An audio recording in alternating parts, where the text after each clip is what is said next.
नीतीश बाबू को जब तक संयोजक नहीं बनाएगा वो मुंह फुलाए बैठे रहेंगे। तो संयोजक उनको बनाना अनिवार्य है। गठबंधन दिल के टुकड़े हजार हुए, कोई यहाँ गुड़े कोई वहाँ गिरे। किम जोंग की तरह ट्रीट करती है कोरिया के प्रेसिडेंट की तरह। इसमें लोकतंत्र को बचाना है तो ममता बनर्जी की सरकार को खत्म करना पड़ेगा, जनता को। देखिए, मेरा मानना है इंडी घमंडिया गठबंधन है। कोई खड़गे साहब का नाम संयोजक के लिए करता है तो दूसरा मुंह फुला करके घर बैठ जाते हैं नीतीश बाबू। फिर नीतीश बाबू के आगे घुटना टेक देती है कांग्रेस पार्टी, जैसा कि अखबार में दिए कि राहुल गांधी ने बात किया। तो ये आपस में मोल जोल का हो रहा है। ये गठबंधन नहीं है बल्कि स्वार्थों का एक जमाकड़ा है। किसी को डर है जेल जाने का, किसी को डर है हारने का।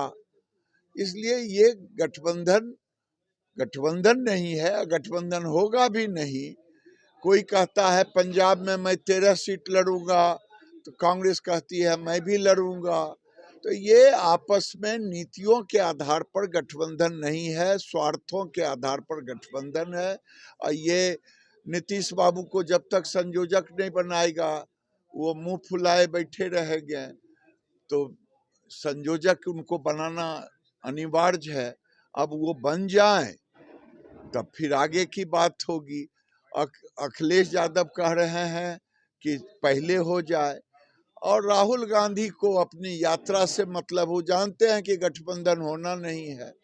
ये गठबंधन नहीं है बल्कि ठगबंधन है। ये क्या पता है कि इसमें कौन क्या करेंगे। अभी जितने लोग हैं किसी को किसी पर भरोसा नहीं है गठबंधन में। कांग्रेस के लिए बिहार में 4 सीट देंगे महागठबंधन को, फिर क्या? अब ये वो जाने, मुझे क्या लेना देना है। 4 सीट दे या 14 सीट दे बिहार में कांग्रेस को। मैं इतना जानता हूं कि स्वार्थों के आधार पर ये गठबंधन है। जिसका स्वार्थ नहीं सिद्धि होगा वो गठबंधन से अलग होगा, टूटेगा। ये गठबंधन दिल के टुकड़े हजार हुए, कोई यहाँ गुड़े कोई वहाँ गिरे। कांग्रेस में अब राम के शरण आ चुकी है। कांग्रेस के प्रदेश अध्यक्ष जो है यूपी के, वो भी हजारों कार्यकर्ता के साथ वहाँ पहुँच रहे हैं। भगवान का सद्बुद्धि तो दे। पहले कांग्रेस को सद्बुद्धि नहीं थी इसलिए काल्पनिक कहा, अब सद्बुद्धि दिए हैं तो आ रहा है।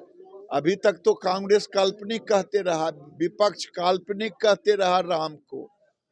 लेकिन अगर सद्बुद्धि आता है तो मैं भगवान से प्रार्थना करूंगा कि सभी को आए। लेकिन ये लोग तुष्टीकरण की राजनीति करने वाले लोग हैं। ये तुष्टीकरण ही करेंगे। अगर हिम्मत है राम के शरण में भी आए और कृष्ण को भी शरण में जाने का हिम्मत दिखाएं। पश्चिम बंगाल में ईडी के ऊपर हमला भी हुआ, इसको क्या कहेंगे? देखिए, पश्चिम बंगाल में मैं कल भी कहा, आज भी कह रहा हूं कि बंगाल में लोकतंत्र समाप्त हो गया है। बंगाल में संघीय ढांचा समाप्त हो गया है। बंगाल की मुख्यमंत्री लोकतांत्रिक नहीं होकर के वो डिक्टेटर की भूमिका में है और अपने को समझती है कि ये भारत से कटा हुआ है। ये किम जोंग की तरह ट्रीट करती है कोरिया के प्रेसिडेंट की तरह। देश में लोकतंत्र को बचाना है तो ममता बनर्जी की सरकार को खत्म करना पड़ेगा, जनता को। नहीं तो वहां एक तो इस्लामिक स्टेट बनाने पर लगी हुई है ममता, और दूसरा वहां लोकतंत्र समाप्त है बंगाल के अंदर। ये लो मुंह मीठा करो, आज मैंने अपना जॉब छोड़ दिया। अब हम पूर्णिया वापस जाएंगे। जॉब छोड़ दिया है? मतलब ये घर कैसे चलेगा? हम करेंगे क्या? और माँ बाबूजी क्या बोलेंगे? इसलिए मैं एक और मिठाई का डब्बा लाया। अपने बिजनेस के लिए लोन अप्रूव हो गया। अरे लोन अप्रूव हो गया वो तो ठीक है, लेकिन पूर्णिया में हम रहेंगे कहाँ? अपना घर भी तो नहीं है वहाँ। इसलिए तो एक और मिठाई का डब्बा अलग से लाया हूं। हमने पूर्णिया में घर ले लिया है, पूर्णिया के ई होम्स पैनोरमा में। पूर्णिया में पैनोरमा ग्रुप लेकर आए हैं ई होम्स पैनोरमा।